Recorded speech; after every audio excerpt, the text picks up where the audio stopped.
Hey guys, how you doing today? I'm here with my little dog. Hey Milo, how you doing? Say hi to the wonderful people out in the world. He might be distracting, so forgive me. The reason why I'm recording this video today is as encouragement to all the Universal Basic Income supporters in the world. I want to say to you guys and give you guys encouragement and say to you guys, keep going, keep pushing. I've been going through a lot of the polling data that's been coming out about basic income support here in Canada, and I think it's time for us to all acknowledge and all agree and look at one another and say we are now in the majority, okay? Basic income people, I feel, and I know myself, this is absolutely true, basic income people have this real feeling that we're shouting from the wilderness and we're trying to push a boulder up a hill and really move things in a direction. That's no longer the case. We've got a Gallup poll that came out about the basic income that showed 75% support in Canada for a basic income. 75% support for a basic income in Canada. You've got an Angus Reid poll that came out that showed 60% support. These numbers are huge. These are huge numbers of support. That means that there's more support for a basic income than there is for political parties, for any political party in Canada. A basic income is an absolutely crucial idea. We are now the majority, and we can start speaking from that position. And I think it's time for us to really be taking more seriously that when we are talking to people who are against a basic income, that there is a critical misunderstanding on their part about how things work. One of the most critical misunderstandings, and I talk about it all the time on this channel, be sure to like, subscribe, all that kind of stuff, yeah, please do. The number one thing that I talk about on this channel all of the time is that there's a fundamental misunderstanding about how the economy works, or how an economy works, right?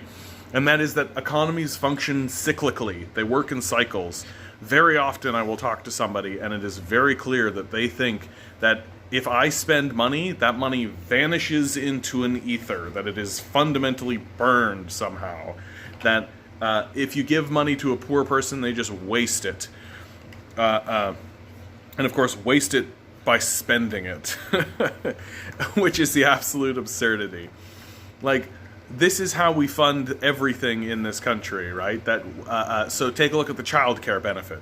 The child care benefit, which we know creates, for every dollar you spend on the child care benefit, it generates $2 in economic activity. It's an enormous success as a policy, and it gives enormous success to the basic income movement, and it's an enormous talking point for the basic income movement. And nobody's walking around saying, well, how are we going to pay for the child benefit this year? And the reason is that we already pay for the child benefit, right? The child benefit is paid for, and the money goes to the government, to the families that have the children. They spend that money at the grocery store, and the grocer spends it at the tailor, and the tailor spends it at the hat maker, and the hat maker spends it on the tool maker, and then the tool maker spends it here, there, and everywhere, and at every point it's taxed, and it goes back to the government, who then redistributes, right? It's the reason we pay income tax. It's a cyclical system, and the cyclical nature of that system means that once you fund a project like a basic income or the child care benefit one time, it's funded. As long as you allocate those resources, it goes in the circle and it funds itself every single time. And you have to actively defund it in order to stop that process from happening. Now, what that means for us here in the basic income movement, and I don't hear people talking about this enough, okay, it means that the CERB is now going for 6 months, and people are getting $2,000 a year. So already, with the money we've already spent, if we dropped the amount to $1,000 a month and gave it out $1,000 a month, a basic income is already funded. Like, it's already there. We've already spent that money. And that we actually have to actively defund this program now in order to stop having something like a basic income from happening. We are at this precipice moment where the only thing that's stopping us from getting a basic income through, the only thing that's preventing it from happening, is our political will. That's it. And I think that our political leadership is very weak in this regard. And I think we need to be very upfront with the ruling class at this moment, and we need to start calling their bullshit, because that's exactly what it is. I don't think they're dealing with us honestly. I think that if you're talking to your MP, and if you're your Liberal MP, and they're being like, "Oh yeah, basic income's really interesting. Let's talk more about it. Let's talk pilot project." They're playing you. That's what they're doing. What they're attempting to do is they're trying to pretend as though they care about this issue so that you'll vote for them, hoping beyond hope. Oh, maybe they'll do it. Maybe they'll do it. At this stage in the game, if we don't end up with a basic income, it's because they've actively defunded it. Okay? And we need to not pretend otherwise. Like, we know how this works. We know what's happening. We can see it in front of us. We are not gullible. And if we buy into this idea that, oh, well, they're talking about things, right? They're talking about it, then we're going to constantly and consistently just kick this can down the road. It is ultimatum time. It is time to say to these people, pass the basic income or we will no longer support you. And it is as simple as that. For me, I have absolutely no intention of voting Liberal. I have absolutely no intention of supporting the Liberal Party. I have every intention of voting for a party that is already standing up and saying we need to pass a basic income.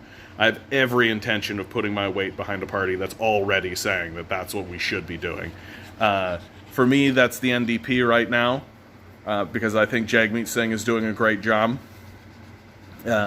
pushing forward on that, and he's the reason why the SERB, or the NDP rather, I don't want to give Singh all the credit, but the NDP is the reason why the SERB was as good a program as it actually was.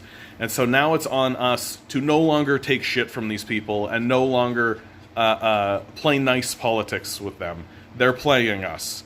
Their objective is to get our vote, and if they can get our vote by giving us nothing but platitudes, they absolutely will do that. And I'm just going to circle back on it. We know this program works. We know that it's affordable. We know that the country absolutely desperately needs it. It's a complete inevitability that we will actually have to do it. The question is, how much suffering should the populace continue to take before we're absolutely willing to push forward this absolutely necessary program? And more importantly than anything, and I think really we've got to hammer home on this, and I will hammer on this and I will ring this gong until the end of days. We are the majority. And not by a thin margin, right? This isn't like 51%. Like, some polls have us at 75% support for a basic income here in Canada.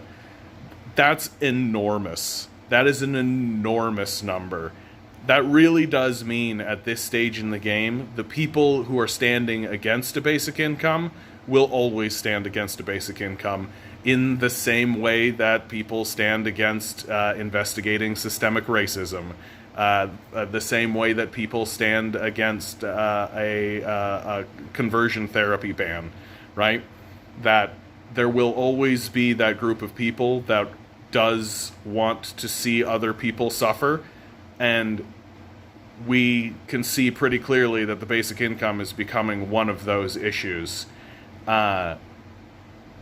I think that we need to move forward with hope in our heart and the knowledge in our head. We are not screaming from the wilderness. We are in the majority. We are in the majority.